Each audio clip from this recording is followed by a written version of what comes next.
कोई बात नहीं। मेरी जिंदगी का हासिल मेरे बिल्कुल करीब है, मगर मैं हाथ बढ़ाकर उसे थाम नहीं सकती। थाम भी लूं तो उसे छोड़ना पड़ेगा मुझे। अगर तुम मेरे साथ इतनी खुश हो तो अब भी मेहमद के साथ क्यों हो? समझ नहीं आ रहा मुझे। क्योंकि मुझ पर भरोसा नहीं तुम्हें।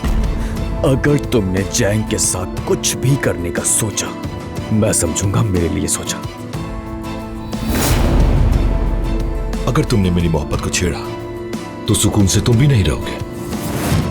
तुम कुछ नहीं कर सकते मेहमद, बस इसी तरह अपना भरम खत्म होने तक धमकियां देते रहोगे, मगर जब तुम्हारा भरम टूट जाएगा तो तुम खुद को एक कोने में रोता हुआ पाओगे।